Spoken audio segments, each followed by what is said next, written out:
Hi my dear students, welcome to my biology class. Today we are going to begin the new chapter human reproduction.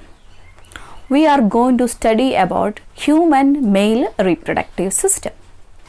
Human beings are viviparous. Viviparous means they give birth to young ones. They are sexually reproducing animals. They are also known as mammals as they give birth to young ones. Human beings are unisexual in nature. That means there are male and female human beings. Phenotypically, they are different even in the case of the sex organs. So, they exhibit sexual dimorphism. Sexual dimorphism.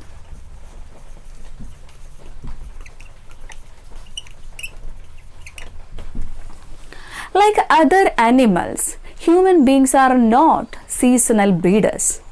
Human beings are non-seasonal breeders. That means the reproductive phase of human beings is lengthy.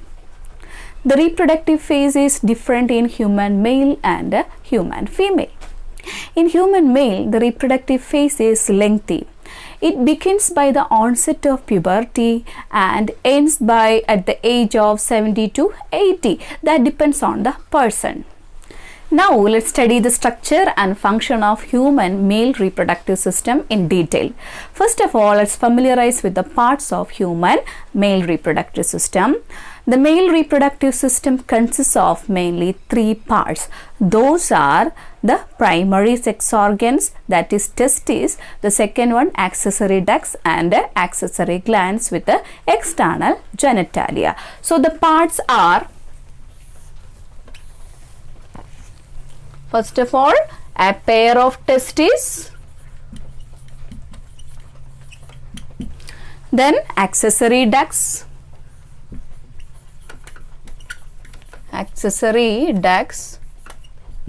then accessory glands,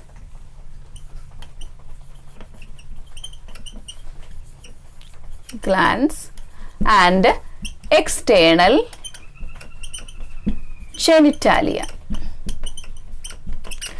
Now let's familiarize with the parts of human male reproductive system.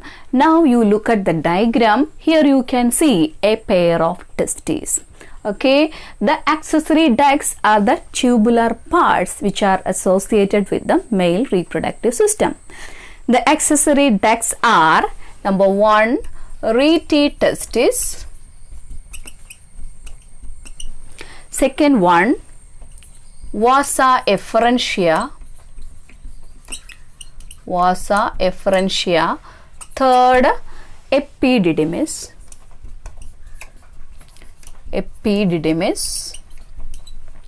fourth, vas deferens,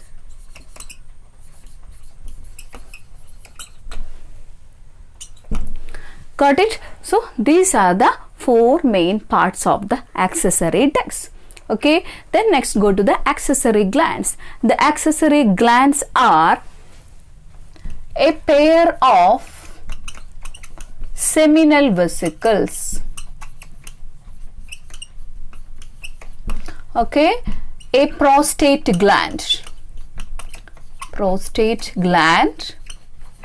third, a pair of bulbourethral gland. These are the supporting glands or the accessory glands of human male reproductive system. The external genitalia consists of penis. Now you look at the diagram. The rete testis, vasa efferentia, epididymis and vas deferens are the accessory ducts. Here you can observe the rete testis. The tubular part is called vasa efferentia, vasa efferentia. Then the next highly coiled part is called epididymis. Okay, epididymis. This tubular part is called vas deferens. Okay, these are the accessory ducts. Rete testis, vasa efferentia, epididymis, Then the tubular part was different, are the accessory ducts. The accessory glands are the supporting glands which give the secretions for the smooth functioning of the male reproductive system. Those are a pair of seminal vesicle. Here you can see a pinkish colored seminal vesicle. A pair on both sides you can see seminal vesicles. A prostate gland. This is the prostate gland and a pair of bulbourethral gland. This is bulbourethral gland. Okay, those are the three accessory glands of the male reproductive system. Then external genitalia consists of the penis. This is the penis. Okay, these are the parts of human male reproductive system. Now let's study about each part in detail. First of all, let's study about testes. Testes are the primary sex organs. They are also known as gonads. They are the primary sex organs in human male. They are also known as gonads. Okay, they perform dual functions. They produce both male gametes, that is sperm, and male hormones, androgens, especially the testosterone. So that we can say the testes perform dual functions. So what are the main functions of testes? Then production of sperm and androgen hormone, especially testosterone. Okay, then structure. Human testes are pinkish in color and oval in shape. Its length is about 4 to 5 centimeter. Width and thickness is about 2 to 3 centimeter. The human testis has the outer protective covering called tunica albuginea. So suppose this is oval shaped testis. It has an outer protective layer called what? Tunica albuginea. Okay, the human testes are located outside the abdominal cavity in human male's body. Just they are located in front of the upper thighs below the pelvic part of the human male's body. Why are they located outside the human male's body? Because spermatogenesis requires an optimum temperature. It is about 2 to 2.5 degrees Celsius, that is lower than that of the normal body temperature of human beings. The normal body temperature of human beings is 37 degrees Celsius. 2.5 degrees Celsius less than the normal means it's about 34.5 or 35 degrees Celsius temperature is required for the production of sperm in the testis. That is why the testes are located outside the abdominal cavity and they are protected by a skin pouch called scrotum. Okay, besides this tunica albuginea, this is just outer covering of the testes. These are protected in the skin pouch called the scrotum. Okay, outside the abdominal cavity. So let's come to the testis and its structure. It is oval in shape. It has an outer covering, tunica albuginea. So internally, it has many compartments, nearly 250 compartments. Those compartments are known as testicular lobules. Just I show the diagrammatic representation of the testicular compartments. Okay, these are known as testicular lobules. Okay, each testicular lobule consists of 2 to 3 highly coiled structures called seminiferous tubules. Seminiferous tubules. These seminiferous tubules together unite to form another part of the testis, that's the accessory part of the testis, that is called rete testis. That is the beginning of the accessory duct. So it forms as what? Rete testis. Okay, rete testis. These rete testes unite to form 10 to 20 tubular structures called vasa efferentia. Okay, they unite to form the tubular structures. What? Vasa efferentia. Now you can observe the sectional view of seminiferous tubule. The actual site of sperm production in the testis is seminiferous tubule. The seminiferous tubules are highly coiled structure. Here you can see the sectional view of the seminiferous tubule is a diagrammatic representation. And the seminiferous tubule consists of the inner region and the outer region. The inner region consists of two types of cells. Those are known as spermatogonia or male germ cells and Sertoli cells. Which are they? Spermatogonia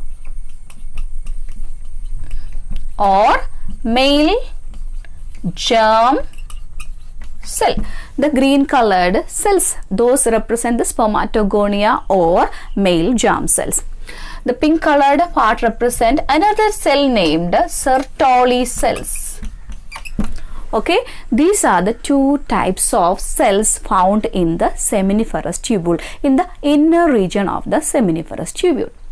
Each cell has its own specific role or function. The spermatogonia or the male germ cells undergo mitosis and meiosis. Then finally it forms as sperms or spermatozoa.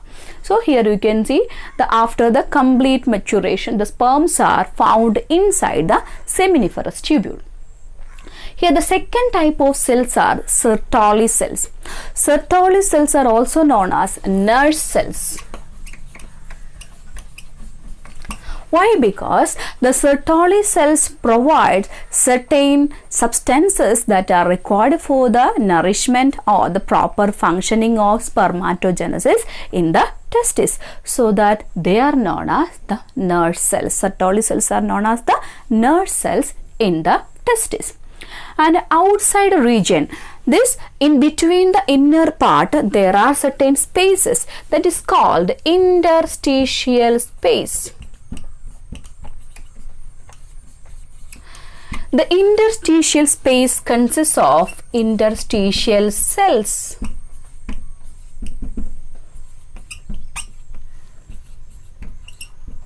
So, okay, interstitial cells. The interstitial cells are also known as Leydig cells.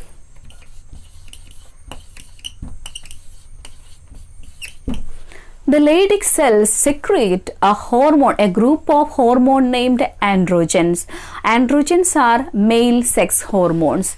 Androgens, especially the testosterone. Testosterone is known as the male sex hormone. So, the Leydig cell has a specific role in the human male body, in the human male reproductive system, because as it produces the male sex hormone, it overall controls the proper functioning of the male reproductive system. The interstitial space also consists of the immunologically competent cells. Not only the Leydig cells but also the immunologically competent cells are also present in the interstitial space of the seminiferous tubule. The sperms that are produced in the testicular lobules, that is in the seminiferous tubule, are transported to the next part, that is rete testis. From there it is transported to the next accessory duct, that is vasa efferentia. From the vasa efferentia it goes to the highly coiled structure. Epididymis is the temporary storage part of the human sperms, so it can store sperm for a few days. It's about 6 meters in length. And it is highly coiled also, and it forms as a continuous tubular part called the vas deferens. There is a pair of vas deferens from the both testes, and these are united with the urethral meatus of the human male. See, look at the diagram. The vas deferens from the right side, vas deferens the left side. Both are united with the urinary system. See, this is the urinary bladder, and this one ureter. So, ureter brings the urine to the urinary bladder. The urinary bladder is opened outside through the urethra. Here in human male, the urethra is lengthy. So, the urethral meatus, this is called the urethral meatus.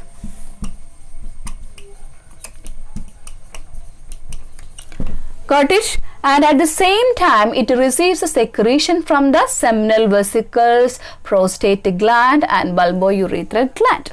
Okay, then it forms as a semen or seminal plasma. The matured sperms are suspended in the seminal plasma. This semen consists of the rich amount of calcium, fructose and certain enzymes. The seminal plasma or semen contains what? Calcium, fructose and certain enzymes. These are required for the nourishment of the sperms. Okay, so the sperms are suspended in the semen, and here the semen is transported through the urethral meatus, the lengthy urethral meatus.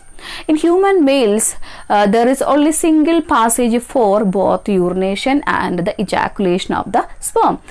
As it is joined with the urethral meatus, it is opened as an ejaculatory duct. Okay, so the vas deferens is opened into the urethral meatus as ejaculatory duct, and it is lengthy and it is known as urethral meatus, and it is opened outside.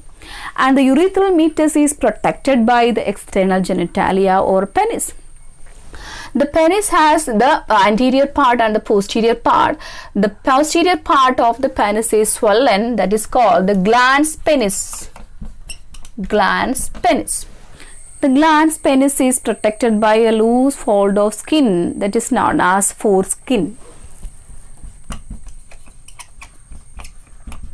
Here, the bulbourethral gland has a specific function. This is a pair of bulbourethral gland. Bulbourethral gland secretes certain secretions that lubricates the penis, that helps in insemination in human males. Insemination means the introduction of semen into the female reproductive system. That's about the structure and function of each part of the human male reproductive system.